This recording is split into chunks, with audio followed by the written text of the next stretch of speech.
வணக்கம். போகரையா நமக்கு தந்த 7000ல் தங்கச் சுரங்கத்தில் அள்ளச் சென்றது போல எடுக்க எடுக்க தங்கம் தரும் பாடல்களும் வழிமுறைகளும் எத்தனை பொருட்களாலும் செய்து பெற முடியும் என்று வெளிப்படையாக சொல்லித் தந்திருக்கிறார். மூலிகைகளிலிருந்து உப்பு வரைக்கும் பொன் விளைவிக்கும் சிறப்புள்ளது என்று போகரையா சொல்லி வைத்தது இந்த மனிதகுலம் என்றுமே மறக்காது தொன்று தொட்டு கடைபிடித்து வர வேண்டிய ஒன்றை எல்லோருக்குமாக வெளிப்படையாக சென்று சேர சொல்லி வைத்ததும் போகரையாவின் மனமே பொன் என்பதில் எள்ளளவும் ஐயத்திற்கு இடமில்லை. மறைத்து மறைத்து வைத்து இது தமக்கே சொந்தம், இது தம்முடையது என்று எல்லாவற்றையும் தனதாக்கிக் கொள்ளும் மனோநிலையை கொன்று மனிதத்தை வென்றெடுத்த போகரையாவின் மாட்சிமையை நன்றியுணர்வோடு நினைவுபடுத்திக் கொண்டு 7000ல் உப்பும் கூட பொன்னை விளைவிக்கும், அதற்கான வழியையும் சொல்லும் பாடலுக்குள் செல்வோமா? நில்லவே போகரிட உப்பு மணி கேளு, நிலையான மணி எதுவும் சித்தர் வேதை, உள்ளவே சாகரத்தில் ஜலமேயாகும், போக்கான 12 அளந்து வாரே, கொல்லவே சேர்த்துப்பு படியேவாகும், குணமான வளையலுப்பு படியேயாகும், வெல்லவே இது 2ம் பொடியதாக்கி மேன்மையுடன் காச்சும் வகை செப்ப கேளே. நில்லவே போகரிட உப்பு மணி கேளு. நில்லுங்கப்பா, போகர் சொன்ன உப்பு மணியை கேளுங்க. அந்த நிலையான உப்பு மணிங்கிறது சித்தர்கள் செய்கிற வித்தையாகும். உள்ளவே சாகரத்தில் ஜலமேயாகும், போக்கான 12 அளந்து வாரு. கடல் தண்ணிய 2 படி எடுத்துக்கிட்டு கூடவே உப்பும் ஒரு படி எடுத்துக்கிட்டு வளையல் உப்பும் ஒரு படி எடுத்துக்கிட்டு 2 உப்பையும் பொடியாக்கி வச்சுட்டோ. இதையெல்லாம் எப்படி காய்ச்சி எடுக்கிறதுங்கிறத சொல்றேன்னு சொல்லிட்டு, செப்பவென்றால் ஜலந்தனிலே உப்பு கொட்டி சீலமுடன் தான் கரைத்து தெளிவை வாங்கி, ஒப்பமுடன் சீலையது வேடு கட்டி உத்தமனே வடுப்பேற்றி எரிப்பாயப்பா, தெப்பமுடன் நீரெல்லாம் சுண்டியேதான் தெளிவு பெற உப்பதுவும் வட்டு போலாம், நெப்பமுடன் தான் இருக்கும் உப்பைத்தானும் நேர்பாக சுரண்டியதை எடுத்திடாய. செப்பவென்றால் ஜலந்தனிலே உப்பு கொட்டி, கடலிருந்து எடுத்த கடல் தண்ணியோட இந்த 2 உப்பும் பொடியாக்கினதை கொட்டி நல்லா கரைச்சு வச்சு தெளிஞ்சதும் அதை வடிச்சு எடுத்து ஒரு பாத்திரத்துல மண்சட்டியிலையோ போட்டு துணியால வண்டு கட்டினா அந்த பாத்திரத்தோட வாயில துணியால மூடி கட்டின்னு அர்த்தம். அப்படி துணியால மூடி கட்டின பாத்திரத்தை அடுப்புல வச்சு எரிச்சா அந்த பாத்திரத்துல இருக்கிற நீரெல்லாம் சுண்டி உப்பு போல தகடாக பாத்திரத்துக்கு அடியில தங்கி இருக்கும்னு, அந்த உப்பை பாதுகாப்பா சுரண்டி எடுத்துடணும்னு சொல்லிட்டோ. எடுத்துமே மறுசட்டி தான் எடுத்து எழிலான கடல் ஜலந்தான் 12 தொடுத்துமே மறுபடியும் உப்பை கொட்டி தொடரவே தான் கரைத்து வடிதான் கொண்டு, விடுத்துமே மேற்கவசம் சீலை கட்டி விருப்பமுடன் தான் எரிப்பாய் சுண்ட மட்டும், கொடுத்துமே தான் இறக்கி எடுத்து பாரு, குடிலமுடன் 30 கரடுமாமே. எடுத்துமே மறு சட்டி தான் எடுத்து. அப்படி சுரண்டி எடுத்து வச்சிருக்கிற உப்ப எடுத்து வச்சுட்டு இன்னொரு சட்டியில மறுபடியும் கடல் தண்ணிய 2 படி எடுத்து அந்த பாத்திரத்துக்குள்ள ஊத்தி எடுத்து வச்சிருக்கிற உப்ப அந்த கடல் தண்ணியோட போட்டு கரைச்சு தெளிய வச்சு வடிச்சு எடுத்துக்கிட்டு அந்த பாத்திரத்தின் வாய்க்கு துணியால மூடி வண்டு கட்டி அந்த தெளிந்த தண்ணீர் சுண்டற வரைக்கும் அடுப்பை எரிக்கணும்னு. அப்படி எரிஞ்சு முடிச்சதும் எடுத்து பார்த்தா அந்த உப்பு கொஞ்சம் கெட்டியானதாக கிடைக்கும்னு சொல்லிட்டோம்.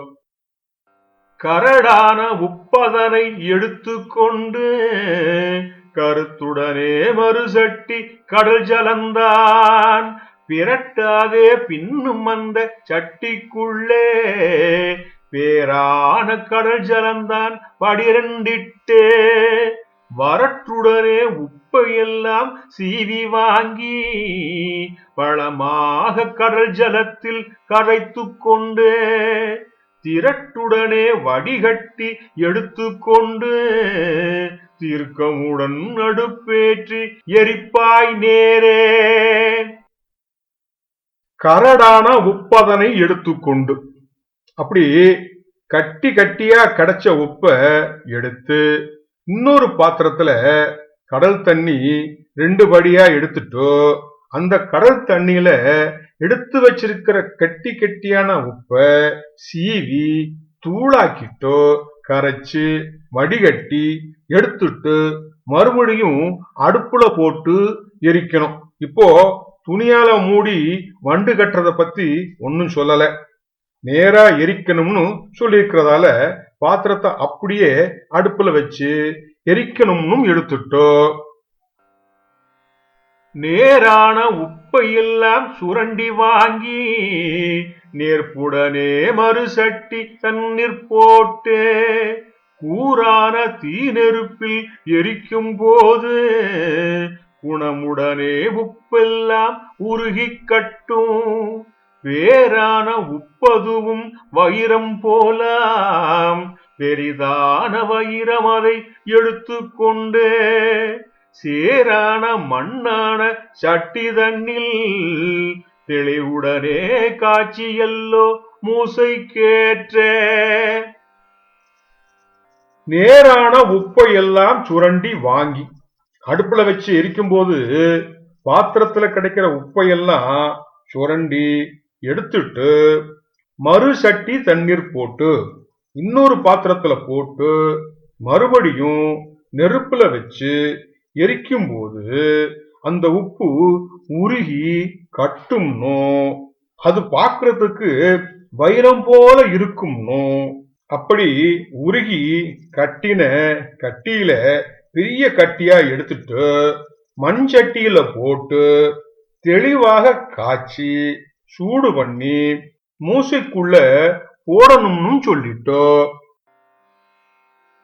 ஏற்றவே உப்பதனை மூசையிட்டு எழிலானதன் பதத்தில் இறக்கி தீரு போற்றவே கருகட்டி சிலைதான் வார்ப்பாய் புகழான சிலை எதுவும் பாய்ந்த பின்பு சீற்றமுடன் சிலை எதுவும் சாரணிப்பாய் சிறப்புடனே மேனி என்னும் குப்பை மேனி தேற்றமுடன் சார்பிழிந்து காய்ச்சி தோய்ப்பாய் நேர்மையுடன் சிலை எதுவும் இருகும் பாரே.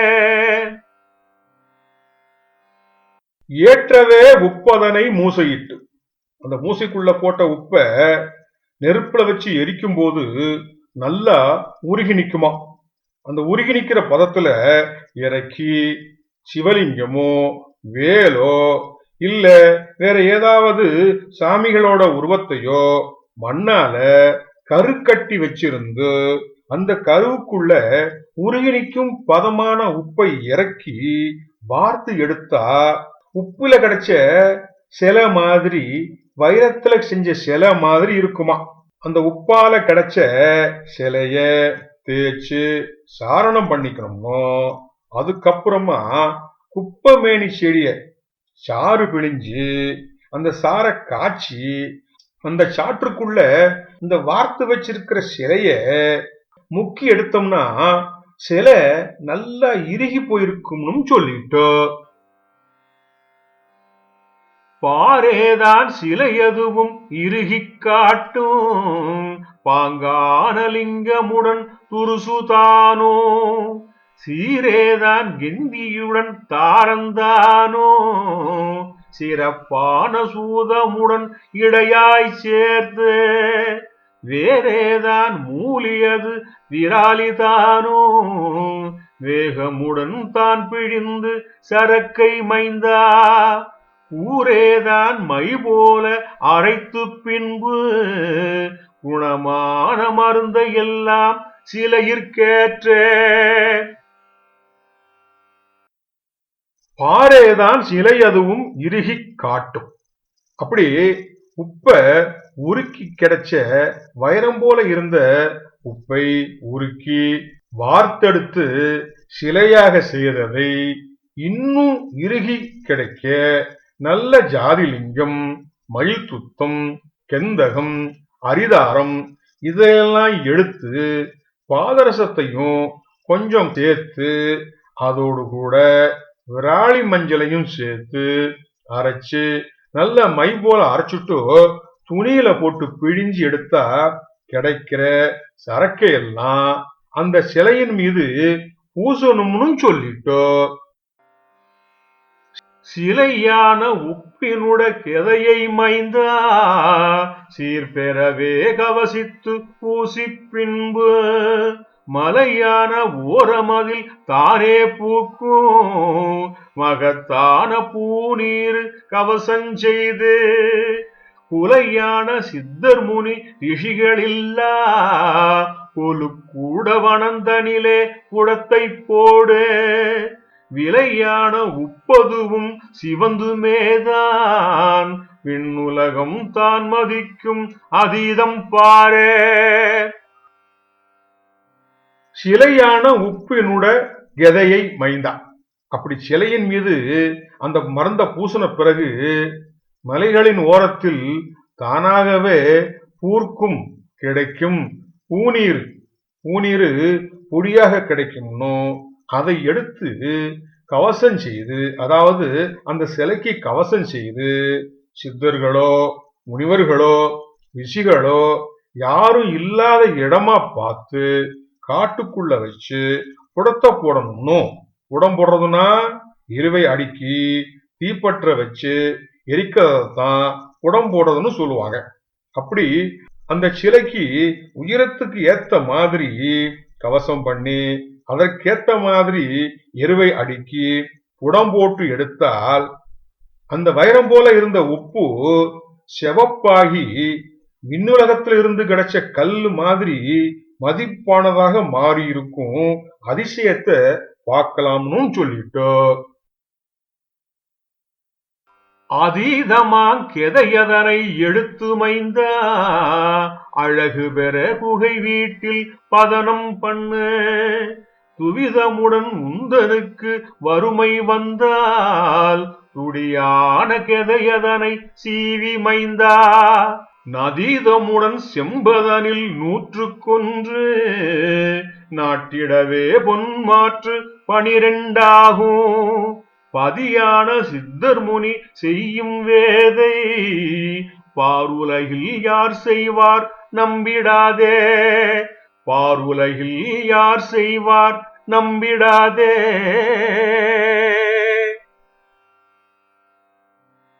அதிதமான் கெதையதனை எடுத்து மைந்தான்.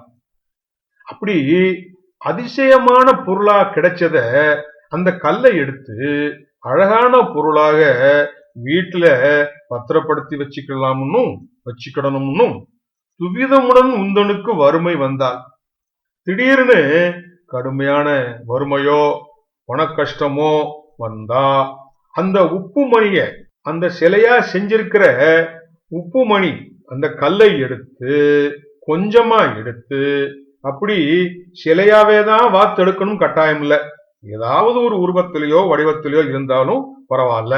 அப்படி கிடைச்ச அந்த உப்புமணி கல்ல கொஞ்சமா சீவி எடுத்து செம்போட சேர்த்து, அதாவது 100க்கு 1ங்கிற சதவீதத்துல சேர்த்து உருக்கி எடுத்தா 12 மாத்து பொன்னாக மாறி கிடைக்கும்னு இது சித்தர்களும் முனிவர்களும் செய்யும் வித்தைன்னும் இந்த உலகத்துல இதை செய்தேன்னு நிறைய பேர் சொல்லுவாங்களாம். அப்படி சொல்றவங்கள நம்பாதீங்க, நீங்களாகவே செய்து பாருங்க அப்படின்னு புலிப்பாணிக்கு சொல்றது போல இந்த உப்பு மணி செய்யற வித்தையையும் அதனால பொன் கிடைக்கும்ங்கிறதையும் 7000த்துல பார்க்கிற போது ஆச்சரியமானதாகத்தான் இருக்கிறது. போரையா சொன்னதும் நல்ல விஷயம் தானே.